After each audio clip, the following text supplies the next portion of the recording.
Convido a igreja a abrir ou ligar as suas Bíblias em Lucas capítulo 1, versículo 26.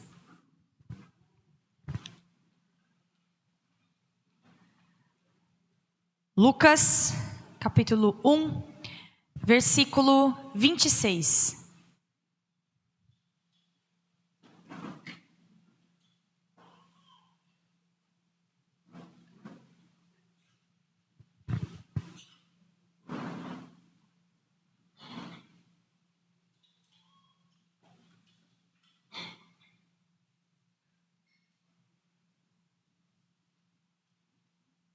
Amém? Lucas 1, 26. Tá ali no Data Show também, né? Daí facilita. Passo a ler. No 7º mês, Deus enviou o anjo Gabriel a Nazaré, cidade da Galileia, a uma virgem prometida em casamento, a certo homem chamado José, descendente de Davi. O nome da virgem era Maria. O anjo aproximou-se dela e disse: Alegre-se, agraciada, o Senhor está com você. Maria ficou perturbada com essas palavras, pensando no que poderia significar essa saudação. Mas o anjo lhe disse: Não tenha medo, Maria, você foi agraciada por Deus. Você ficará grávida e dará à luz um filho, e lhe porá o nome de Jesus. Ele será grande e será chamado Filho do Altíssimo.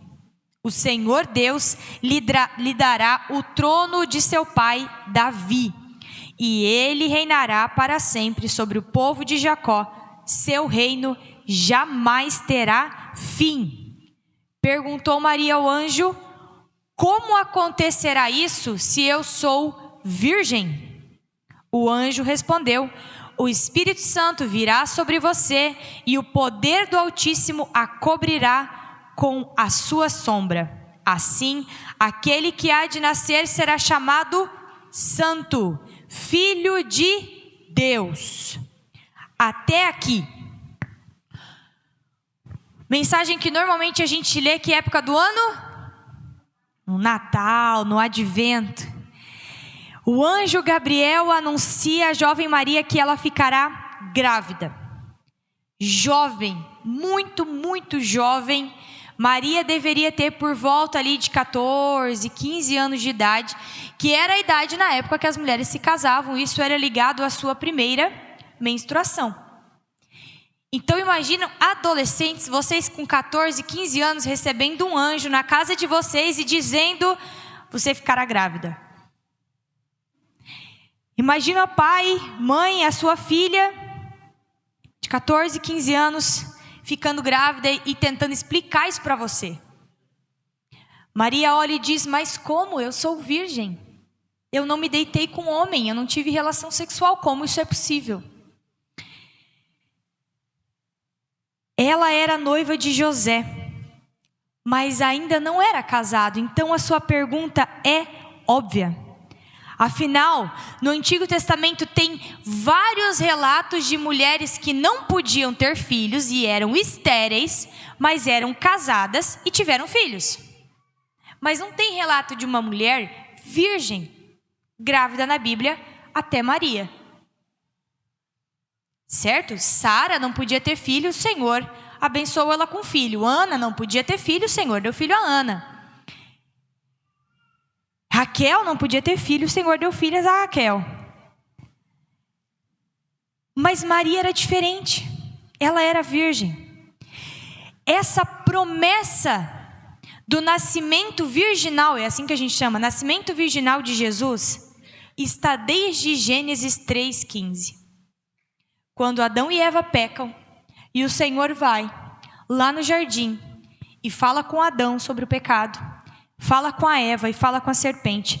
Lá em Gênesis 3,15, Deus diz assim a Eva: porém inimizade entre você e a mulher, para a serpente, entre a sua descendência e a descendência dela. Essa palavra descendência pode colocar também como semente. entre a sua semente e a semente dela. O que essa promessa está falando? Sobre a semente da mulher e não do homem. A descendência é herdada do pai. Por isso que quando você vê genealogia na Bíblia, é homem para homem. Eu, por exemplo, antigamente era assim, eu, por exemplo, não tenho o sobrenome da minha mãe. Eu só tenho o sobrenome do meu pai. Hoje em dia se colocam 2 nomes, certo? Normalmente. Mas eu só tenho o sobrenome do meu pai. Quando a palavra está dizendo que a descendência de Eva teria inimizade com a descendência da serpente, está dizendo, está apontando para Jesus e está apontando que de uma mulher viria aquele que destruiria o diabo, o mal e o pecado. Jesus é prometido desde a queda, lá em Gênesis 3,15. E é prometido que nasceria de uma mulher, mas não seria descendência de um homem. Interessante, né? Maria é a mulher escolhida cuja semente irá esmagar a cabeça da serpente, ou seja, Jesus é a semente que destrói o mal vindo do pecado. Desde o Éden, essa é a promessa. E nós estamos nesse mês estudando sobre os fundamentos da nossa fé. Por isso o livro Fundamentos, que eu recomendei que vocês leiam no início do culto.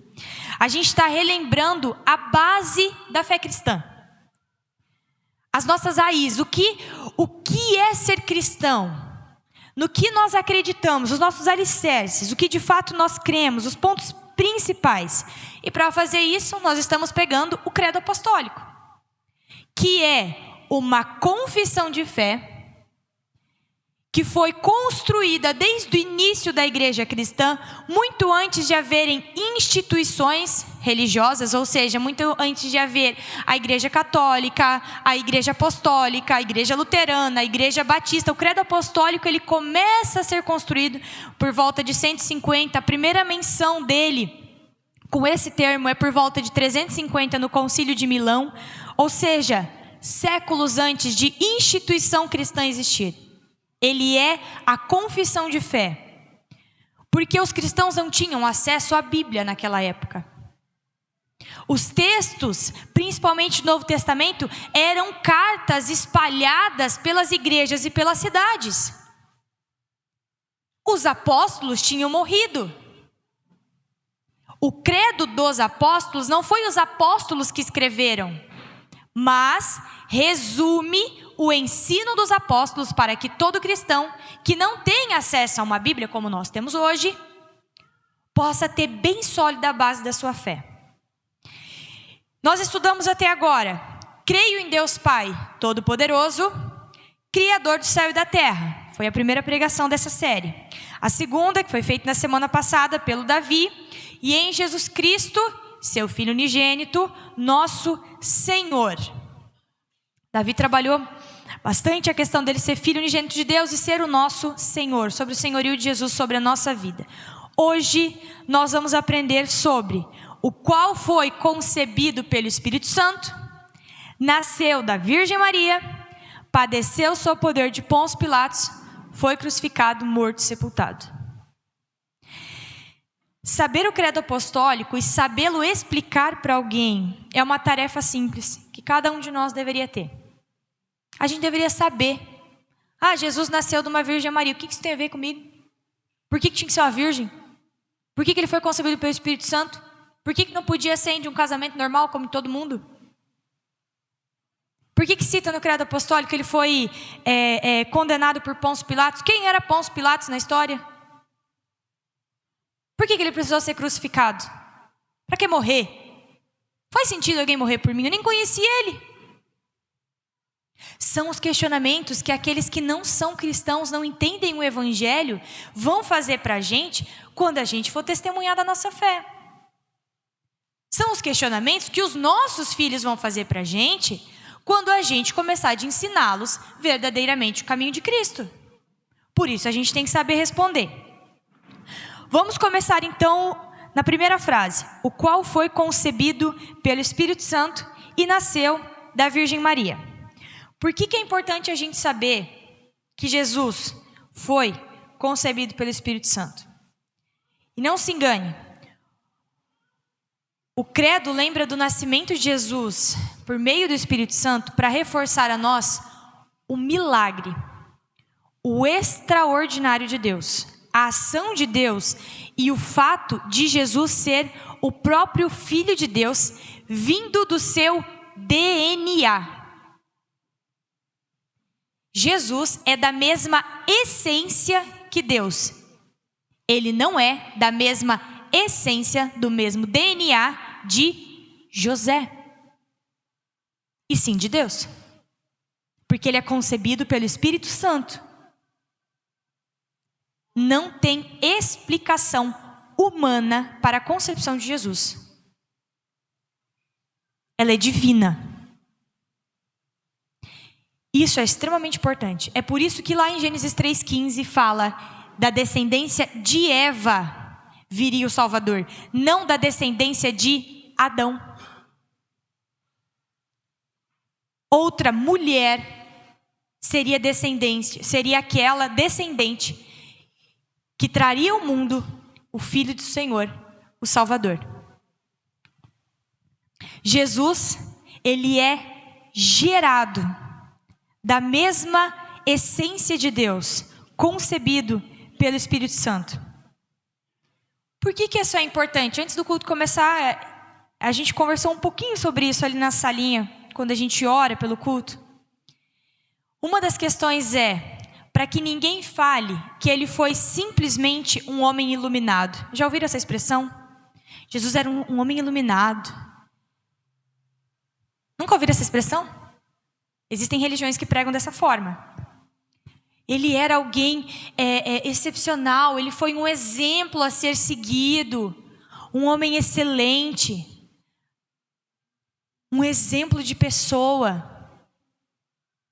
Aqueles que pregam a Jesus como um exemplo a ser seguido, como um homem iluminado, como um ser diferenciado, no fundo, a ideia por trás disso, que algumas religiões e seitas, inclusive seitas que se dizem cristãs têm, é de que Jesus não é verdadeiramente Deus. Ele foi só um homem escolhido por Deus para morrer na cruz. Isso é importante a gente saber. Ele era só um homem mais especial do que os outros, que obedeceu mais a Deus do que os outros, por isso foi escolhido. Mas não era filho de Deus, é isso que alguns vão dizer. Por isso que entender que quando o anjo Gabriel chega para Maria e diz ele vai ser concebido pelo Espírito Santo, está dizendo ele é da mesma essência.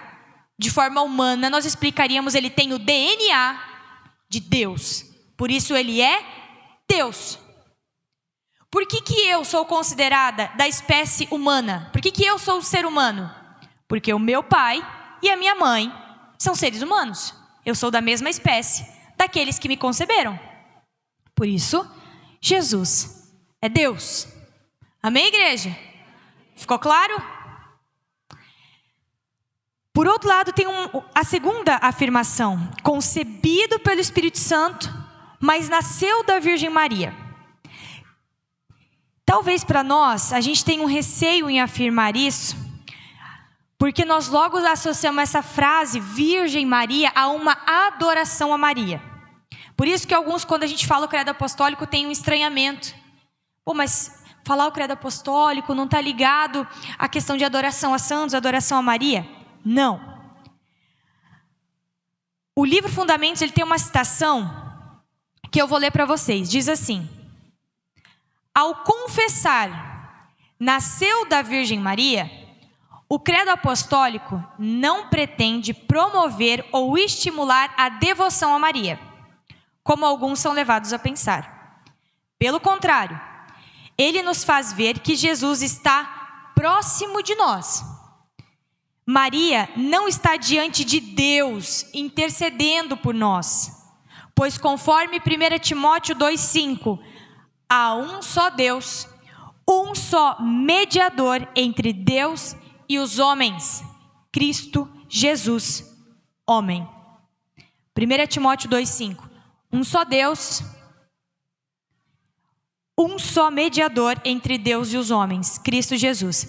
E essa primeira frase, um só Deus, se você veio no culto da semana passada, você vai ter entendido ela já, eu espero. Porque eu assisti vou contar para vocês agora. Eu assisti a pregação depois, né? Meu marido, ele edita a pregação, ele mais alguns, para postar. Quando ele foi editar a pregação do Davi semana passada, porque eu estava em viagem, eu não estava no culto, o Paulinho falou assim, então amor, o Davi começou a pregação falando um negócio que eu acho que você não vai gostar. Aí eu falei, o que o Davi falou? Pelo amor de Deus, eu cheguei na frente do computador, aí o Paulinho soltou. E o Davi começou a pregação falando assim, como é que é? Estamos aqui reunidos em nome de 3 deuses, Pai, Filho e Espírito Santo. Nossa, tô vermelha até agora. Me subiu, eu falei assim, corta isso, pelo amor de Deus, não posta isso na internet. Eu quase sorteio, eu falei, o que o Davi fez? Aí o Paulinho já ia cortar a pregação. Aí ele falou assim, não, peraí que eu vou continuar assistindo, né? E aí, na mesma hora, o Davi fala, tá barrado. Aí eu, ufa, Deus, obrigada, Senhor. Que o meu estagiário não fez isso. Por que o Davi fez isso? Para ver se a igreja estava antenada de que nós não cremos em 3 deuses. Deus, ele é de uma essência só. Ele é um só. Mas que se manifesta em 3 pessoas. Um Deus, 3 pessoas. Pai, Filho e Espírito Santo. Ele fez isso com uma maestria gigantesca. Mas eu falei para ele, se eu tivesse no culto, irmão, e você tivesse feito isso sem me avisar, ia dar treta na hora. Eu ia desmaiar na cadeira. Por quê? Porque isso é algo sério. A Trindade é algo sério, é algo muito, muito forte teologicamente. Por isso ele até brincou dali, né? Alguns disseram amém. Falei, é a importância da gente ensinar as bases da fé. Jamais eu posso dizer amém para uma saudação dessa. Nós não cremos em 3 deuses. Nós cremos em um único Deus. E um único mediador.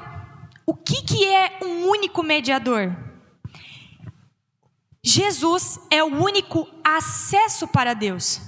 É o único que... A gente acabou de cantar aqui na música. E eis que o véu se rasgou. O que significa isso? O véu do templo era o lugar em que separava a presença de Deus dos santos e o lugar onde as outras pessoas podiam ir. Quando Jesus morre na cruz, o testemunho bíblico é de que o véu lá no templo, a cortina, se rasgou do alto a baixo. O que significa rasgar do alto a baixo? Por que isso? Por que esse detalhe? Eu já expliquei isso aqui na igreja, quem sabe? Isso! Obrigada, Tati. Porque se rasgasse de baixo para cima, a gente pode dizer, alguém chegou e rasgou. Não, de cima para baixo. É Deus quem rasga o véu, é Jesus Cristo quem rasga. Ele é o mediador, é com Jesus Cristo, é pelo sangue de Jesus Cristo que não existe mais santo dos santos. Esse lugar aqui não é mais sagrado do que esse lugar aqui, do que a rua ou do que minha casa. Porque Deus está aqui, Deus está aqui, Deus está em todos os lugares. Porque a igreja de Cristo está espalhada pela terra e Ele está conosco. Por meio de quem? Terceira pessoa da Trindade? O Espírito Santo, dado a todo aquele que crê. Outro ponto relevante aqui, para a gente explicar essa questão da santidade de Maria. Alguns dizem que, por crerem na santidade de Maria, dizem que ela não tinha pecado. Ou seja, que ela não era pecadora. Isso por diversas razões é possível a gente contestar biblicamente. Mas uma delas é o fato de quando o anjo chega, Maria se assustar. Maria ficar amedrontada. Na Bíblia, sempre que alguém se aproxima, Deus ou anjos, alguém enviado por Deus se aproxima, o texto vai dizer, e ele ficou com medo, e ele ficou assustado. Por quê? Porque somos pecadores.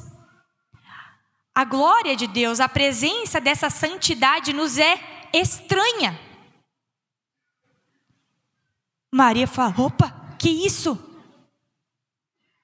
Jesus, muito pelo contrário, para ele era absolutamente normal a glória de Deus. Quando Jesus está orando e aparece ali a glória de Deus, e aparece Moisés e Elias, os discípulos ficam, meu Deus, o que é isso que a gente vai fazer? E Jesus está conversando, está normal para ele. Porque Jesus não tinha pecado. Isso é algo muito importante. Maria era pecadora como nós. Então, por que lembrar do nascimento, que Jesus foi concebido pelo Espírito Santo, mas nasceu da Virgem Maria?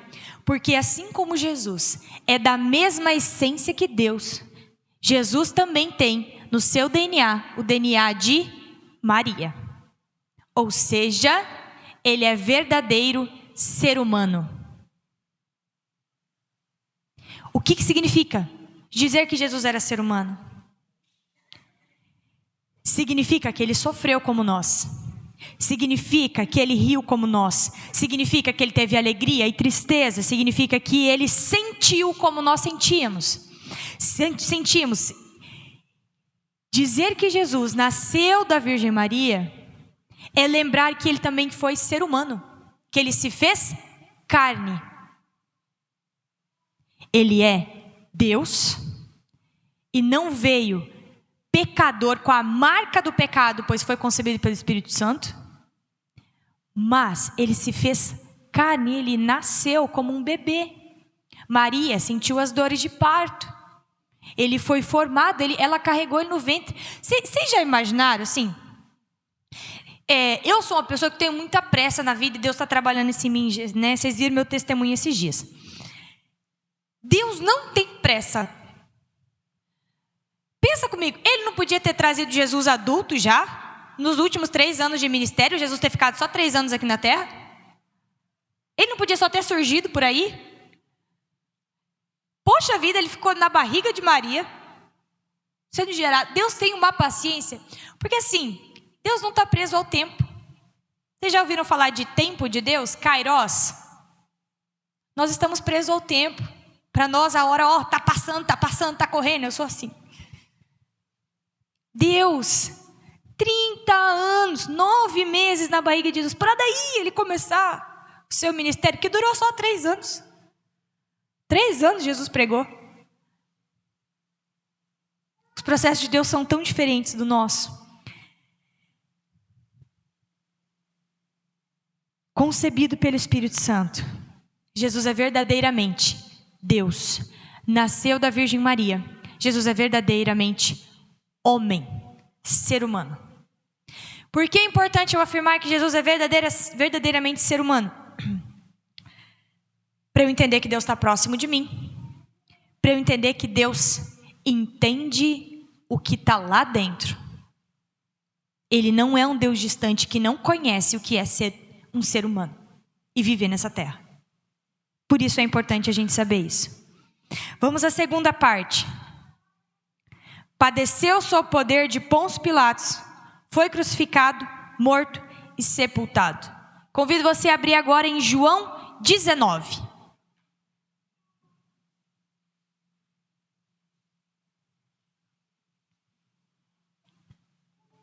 João, capítulo 19, versículo 1. Você pode manter a sua Bíblia aberta em João, que nós vamos ler mais algumas partes. Evangelho de João, capítulo 19.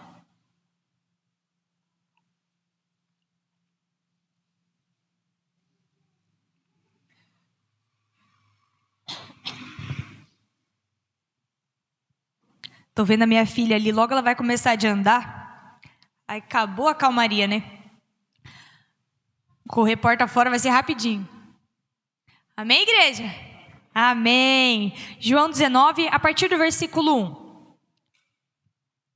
Então Pilatos mandou açoitar Jesus. Os soldados teceram uma coroa de espinhos e a puseram na cabeça dele. Vestiram-no com uma capa de púrpura e, chegando-se a ele, diziam: Salve, Rei dos Judeus! E batiam-lhe no rosto. Mais uma vez, Pilatos saiu e disse aos judeus: Vejam, eu o estou trazendo a vocês para que saibam que não acho nele motivo algum de acusação. Quando Jesus veio para fora, usando a coroa de espinhos e a capa de púrpura, disse-lhes Pilatos: Eis o homem. Ao vê-lo, Os chefes dos sacerdotes e os guardas gritaram: crucifica-o, crucifica-o. Mas Pilatos respondeu: levem-no vocês e crucificam-no. Quanto a mim, não encontro base para acusá-lo. Os judeus insistiram: temos uma lei, e de acordo com essa lei, ele deve morrer, porque se declarou filho de Deus. Ao ouvir isso, Pilatos ficou ainda mais amedrontado e voltou para dentro do palácio. Então perguntou a Jesus: de onde você vem? Mas Jesus não lhe deu resposta. Você se nega a falar comigo? Disse Pilatos. Não sabe que eu tenho autoridade para libertá-lo e para crucificá-lo? Jesus respondeu: não terias nenhuma autoridade sobre mim, se esta não lhe fosse dada de cima. Por isso, aquele que me entregou a ti é culpado de um pecado maior. Daí em diante, Pilatos procurou libertar Jesus, mas os judeus gritavam: se deixares esse homem livre, não és amigo de César. Quem se diz rei, opõe-se a César. Ao ouvir isso, Pilatos trouxe Jesus para fora, sentou-se na cadeira de juiz, num lugar conhecido como pavimento de pedra, que em aramaico é Gábata. E era o dia da preparação, na semana da Páscoa, por volta das 6 horas da manhã. Mas eles gritaram: mata, mata, crucifica-o. Devo crucificar o rei de vocês? Perguntou Pilatos. Não temos rei senão César, responderam os chefes dos sacerdotes. Finalmente Pilatos o entregou a eles para ser crucificado. Até aqui por enquanto, você pode manter sua Bíblia aberta. Nós chegamos no momento principal do Evangelho. Toda a história ela tem normalmente um ápice. O ápice bíblico está aqui. Está na entrega de Jesus, na morte e ressurreição de Jesus. O credo cita que Jesus padeceu sob o poder de Pôncio Pilatos. Por que essa citação? Enquanto eu fiquei pensando sobre essa citação, eu lembrei da pregação do pastor Sérgio há 2 domingos atrás. O papel de Pilatos aqui é exatamente a exemplificação de um governante, de uma liderança, conforme o pastor Sérgio pregou com a parábola dos espinheiros. Alguém sabe o porquê? Vocês lembram da pregação do pastor Sérgio? O ponto principal da pregação? Quando os bons se omitem, os maus se levantam. Pilatos se omitiu, ele foi covarde. Pilatos era um governador romano e os judeus não tinham autorização do Império Romano para matar ou crucificar ninguém. Então, quando Pilatos fala assim: vai, crucifica vocês, façam vocês, eles não podiam fazer nada. Os líderes religiosos, os chefes, os sacerdotes, não podiam fazer nada com Jesus. Só os governadores romanos podiam, porque Israel, todos os judeus, toda aquela região foi dominada pelo Império Romano. Então, as leis que comandavam eram do Império Romano. Então, eles levam Jesus para Pilatos, mesmo que para eles Jesus já estava condenado, mas eles precisam que Pilatos condene Jesus. Vamos imaginar que essa situação fosse nos dias de hoje. Vamos exemplificar isso de uma forma bem simples. Imagina que os líderes da igreja, pastor, o presbitério, precisam eliminar uma pessoa que está falando algo que eles entenderam que é errado biblicamente. O que Jesus dizia? Jesus dizia que ele era o filho de Deus, filho de Davi.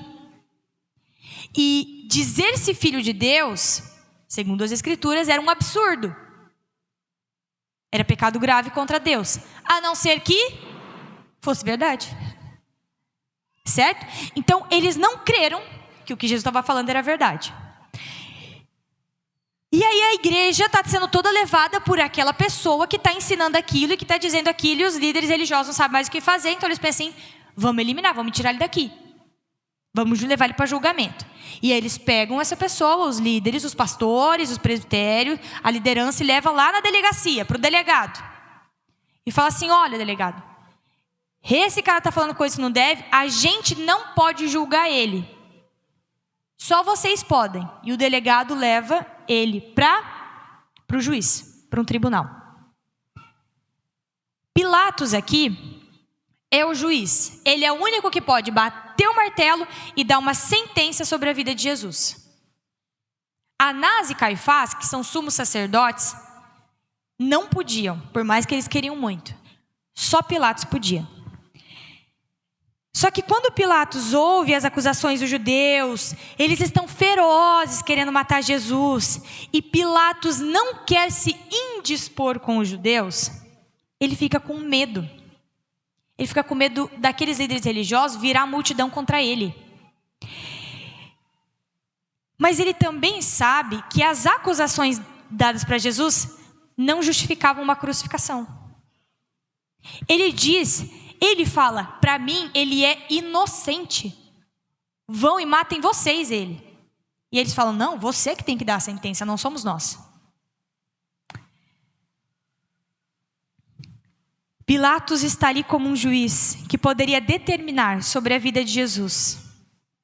Ele poderia dizer, não, ele é inocente, eu vou soltar e bater no peito e arcar com as consequências. Porque ele tinha entendido que Jesus era inocente. Mas o medo faz com que ele tente de várias formas tirar esse peso. Nos outros evangelhos diz que ele lembra que Jesus é lá da região da Galileia e ele fala, não, manda para Herodes.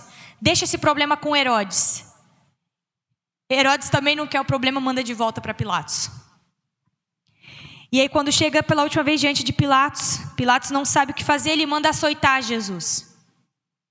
Esse açoite que é feito com Jesus já poderia ter matado Jesus. O açoitamento ele era tão cruel, na ponta do chicote de açoite tinham garras de ferro que rasgavam a pele, a carne. Para quem assistiu a Paixão de Cristo, Jesus na cruz está muito mais desfigurado e machucado do que os outros ladrões, porque Jesus foi primeiro açoitado. Sabe por que Pilatos manda açoitar Jesus? Para ver se os líderes religiosos já iam se contentar ali. Então ele manda açoitar, os soldados zombam, vira toda aquela ridicularização com Jesus, e eles voltam, e aí Pilatos diz, mas ele é inocente, eles falam, não, mata, crucifica. E aí Pilatos, tendo o poder de decidir, se omite. E aí ele entrega Jesus primeiro. Outra coisa que ele fala, não, tem outra ideia aqui. Eu tenho o costume de soltar um preso no período da Páscoa, chama Barrabás, que era alguém conhecido por todos como um real criminoso. Eles vão escolher soltar Jesus, não é possível. E eles escolhem soltar Barrabás. E aí Pilatos fala, não tenho mais o que fazer. Ele tinha que dar a sentença, ou inocente, ou culpado. Ele sentencia Jesus à crucificação, e ele ainda faz um gesto de lavar as suas mãos, que também está em outro texto.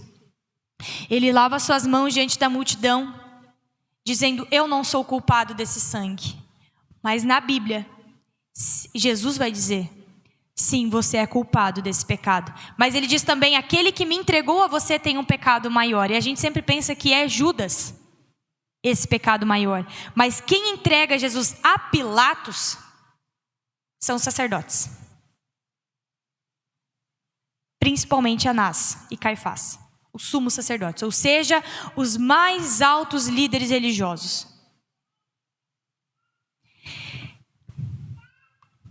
Pilatos, mesmo sabendo da inocência de Jesus, se cala e dá a sentença de morte. Pilatos ainda faz um ato de tentar se isentar, mas a culpa do sangue inocente desse homem, de Jesus, recai também sobre Pilatos. E Jesus deixa claro a Pilatos que ele teria essa culpa. Abre a sua Bíblia agora lá. Não, nós vamos continuar a leitura, desculpa. 19, do 16 ao 30 agora. Continua a leitura. Então os soldados encarregaram-se de Jesus, Levando a sua própria cruz, ele saiu para o lugar chamado Caveira, que em aramaico é chamado Gólgota. Ali o crucificaram e com ele 2 outros, um de cada lado de Jesus. Pilato mandou preparar uma placa e pregá-la na cruz. com a seguinte inscrição: Jesus Nazareno, o Rei dos Judeus. Muitos dos judeus leram a placa, pois o lugar em que Jesus foi crucificado ficava próximo da cidade. E a placa estava escrita em aramaico, latim e grego. Os chefes dos sacerdotes dos judeus protestaram junto a Pilatos, dizendo: não escreva o Rei dos Judeus, mas sim que esse homem se dizia Rei dos Judeus. Pilatos respondeu: o que escrevi, escrevi. Tendo crucificado Jesus, os soldados tomaram as suas roupas e as dividiram em 4 partes, uma para cada um deles, restando a túnica. Esta, porém, era sem costura, tecida em uma única peça de alto a baixo. Não a rasguemos, disseram os outros. Vamos decidir por sorteio quem ficará com ela. Isso aconteceu para que se cumprisse a escritura que diz: dividiram as minhas roupas entre si e tiraram sorte pelas minhas vestes. Foi o que os soldados fizeram. Perto da cruz de Jesus estava sua mãe, a irmã dela Maria, mulher de Cleopas, e Maria Madalena. Quando Jesus viu sua mãe e perto dela o discípulo a quem ele amava, disse à sua mãe: aí está seu filho. E ao discípulo: aí está sua mãe. Daquela hora em diante o discípulo a recebeu em sua família. Mais tarde, sabendo que tudo estava concluído, para que a escritura se cumprisse, Jesus disse: tenho sede. Estava ali uma vasilha cheia de vinagre. Então beberam uma esponja nela, colocaram a esponja na ponta de um caniço de sopo e a ergueram até os lábios de Jesus. Tendo provado, Jesus disse: está consumado. Com isso, curvou a cabeça e entregou o Espírito. Até aqui, por enquanto, mas mantenha sua Bíblia aberta. A morte de Jesus é a morte mais perversa, é a condenação mais perversa. Com os açoites que ele apanhou, a crucificação, ele teve espinhos cravados em sua cabeça. Ele carregou uma madeira da sua própria cruz. Ele foi pregado na cruz com pregos. Ele foi erguido à vista de todos. Ali, Jesus, que era verdadeiramente Deus e verdadeiramente homem, sentiu dor, angústia, medo, se sentiu sozinho. E aqui caberia toda uma outra pregação, porque nós cantamos a oração de Jesus, que é o Salmo 22, que ele diz: Deus meu, por que me abandonaste?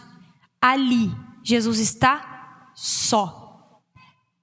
Deus Pai e o Espírito Santo não estão com ele. Por que, igreja? As adolescentes que estavam comigo no grupo essa semana já sabem essa. Por que Jesus estava sozinho na cruz? Por causa do pecado. Porque o meu e o teu pecado estavam sobre ele.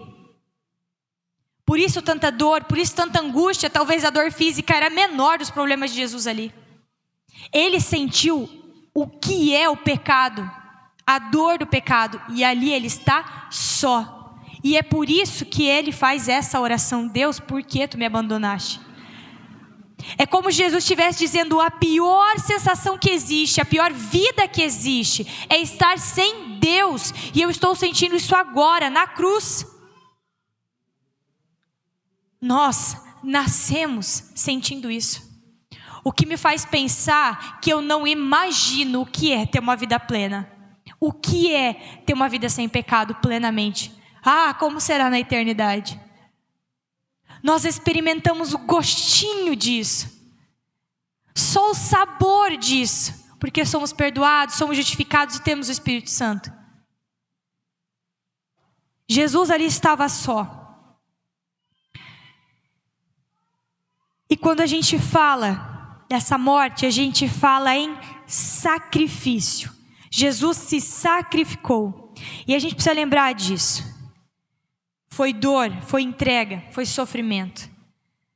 Ele era um ser humano como nós. Será que nós aguentaríamos tudo que ele aguentou? Para ainda fazer uma oração a Deus lá na cruz. Essa semana eu assisto sempre as pregações quando eu não estou. Eu assisti a pregação do Davi, ele deu alguns exemplos.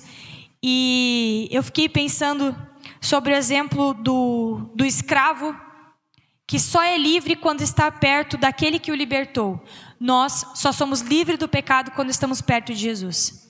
E aí eu fiquei pensando, por que é tão difícil ensinar a igreja que nos momentos de dificuldade, nos momentos em que nós pecamos e nos momentos em que nós erramos, nos momentos em que nós estamos tristes, é nesses momentos que principalmente nós precisamos estar perto de Jesus? Por que as pessoas somem quando estão passando por problema na família? Por que as pessoas somem quando estão passando por doença? Claro, não as doenças que as impossibilitam de estar com uma igreja. Por que as pessoas somem quando a tristeza se abate pelo coração? Tome para si o exemplo de Jesus, que no momento de maior angústia e sofrimento da vida dele, ele orou a Deus. Ele disse: Deus meu, por que me abandonaste? Ele orou ao Senhor. Nos momentos em que você tentar ou imaginar ficar longe de Jesus, corre para Ele com todas as tuas forças. É por isso que a palavra diz: ame o Senhor teu Deus de todo o seu coração, de toda a sua alma e todo o entendimento, de todas as suas forças. Se não tiver força para vir andando, vem carregado. Chama alguém e fala assim: preciso que me carregue hoje. Com todas as suas forças. O credo nos leva a confessar com a boca o que nós cremos com o nosso coração. Que o Filho de Deus deu a vida, com dor, com sofrimento e com sacrifício por cada um de nós, por puro amor, para que nós tivéssemos salvação. E agora, como que isso tudo adentra os nossos corações, a nossa vida? O que isso transforma em nós? Como essas afirmações do credo apostólico adentram a prática da minha fé no dia a dia, no trabalho, na escola, na família? Primeiro, concebido pelo Espírito Santo, me faz saber que Jesus é verdadeiramente Deus. Ele é do mesmo DNA de Deus, portanto, Ele, sendo Deus, deu a vida por mim. Com isso eu sei que Ele é o único que pode me salvar. Eu não preciso orar a nenhum outro. Eu não preciso pedir oração para alguém para chegar a Deus. Eu preciso falar: Jesus, eis-me aqui. É por isso que toda oração que nós fazemos, a assinatura que a gente coloca embaixo, não é o nosso próprio nome. Como que a gente termina a oração? Em nome de Jesus, amém. A assinatura das nossas orações, das nossas cartas direcionadas a Deus, é o sangue de Jesus. Nós oramos ao Senhor, nós oramos a Deus porque Jesus derramou o seu sangue. O próprio Filho de Deus. Ele pode e Ele quer salvar você de todo o pecado. A segunda coisa, nasceu da Virgem Maria. Quando você estiver angustiado, Jesus sabe o que é isso. Quando você sentir medo, Jesus sabe isso, o que é isso. Se você tiver dúvida disso, vai lá e vê a oração que ele fez quando ele estava no Getsemane, antes de ir para a cruz. Ele chorou, ele sorriu, ele celebrou, ele festejou. Ele nos conhece, ele sabe como nós funcionamos de dentro para fora. Não só porque ele criou a gente, mas porque ele se tornou como nós. Por isso que a gente lembra que ele nasceu de uma mulher. Ele te conhece melhor do que você mesmo. Não sei se vocês já passaram por isso, mas tem dias que a gente está com tanto problema, ou tão angustiado, e a gente chora, e não consegue nem dizer para Deus o que está no nosso coração. A gente não consegue nem organizar isso. Jesus consegue. Ele toma cada choro, cada lágrima, cada suspiro e leva a Deus. Isso é mediador. Em Romanos vai dizer que nós não sabemos como orar, mas o Espírito Santo leva as nossas orações a Deus como gemidos inexprimíveis, inexplicáveis.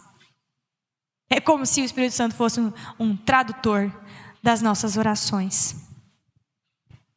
E o terceiro, foi crucificado, morto e sepultado. Ele se sacrificou para te salvar. Ele foi julgado, chicoteado, torturado, ele foi traído e abandonado por todos. Ele foi pregado numa cruz para mostrar que o amor de Deus por você é infinito e que Deus não deseja que a sua vida se resuma apenas aos dias aqui. O desejo do Senhor é que você tenha uma vida eterna com Ele. Assim como Ele caminhava lá no princípio com Adão e Eva, Ele caminhará conosco na eternidade. Ele tomará eu amo café, tomo café da tarde. Ele tomará um café da tarde conosco na eternidade. Amém, igreja? Que com alegria nós possamos enfrentar as dificuldades dessa vida. Que com paz, a paz de Cristo, que excede todo entendimento, nós possamos passar pelas tempestades. E que com fé a gente possa enfrentar doença e morte, sabendo que o sacrifício dele te deu acesso à eternidade. Você crê nisso? Eu vou pedir agora, eu anotei alguns nomes aqui, nem todos estão aqui, mas os que tiverem eu vou pedir para que fique de pé.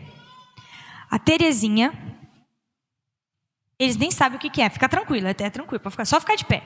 Tá tudo bem, de pé, O Heraldo,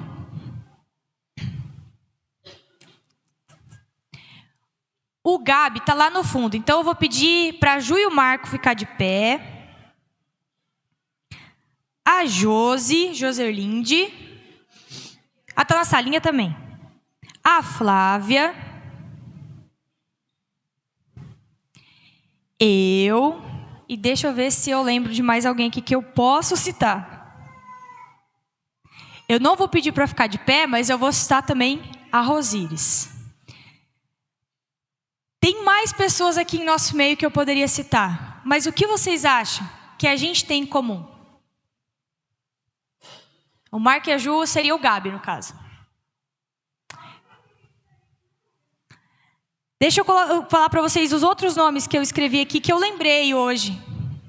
A Cecília da Vitória, o Davi da Rúbia, a Isadora da Andréia, a Degenane, o Pastor João, o Irno. O que vocês acham que essas pessoas têm em comum? Ah, lembrei outra pessoa, tio Ed. Cadê o tio Edmilson? Fica de pé, tio Edmilson. O que vocês têm em comum? O que nós temos em comum? Porque o meu nome está no meio. Foram curados.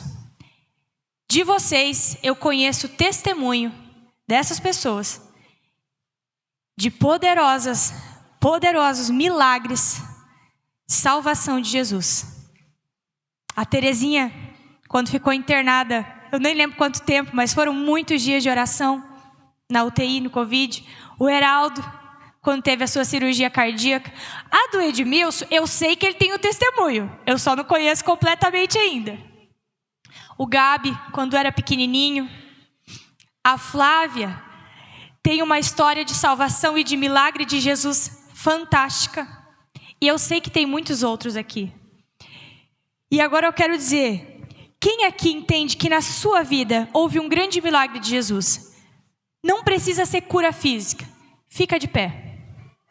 Quem na sua vida teve um grande milagre de Jesus? A Rosíris teve um milagre esse ano. Nós somos um milagre de Jesus. A salvação, igreja, é o maior milagre de Jesus. Nós temos grandes exemplos aqui na comunidade de pessoas que nós oramos e não foram curadas. O filho do pastor Irno, Estevão. Quanto tempo a igreja orou por ele? A Marta, mãe da Melissa e da Milena. Quanto nós oramos por ela? A dona Laura. Mas são pessoas que nós queremos encontrar onde? Na eternidade. A dona Dilma. Eu falo para o Marcos Paulo, eu nunca vi um velório onde o louvor foi algo tão lindo como no velório da dona Dilma. Parece que os anjos estavam cantando junto aquele dia com a gente. Igreja, nós somos um milagre de Jesus, porque o sangue de Jesus nos salvou da morte eterna. Amém?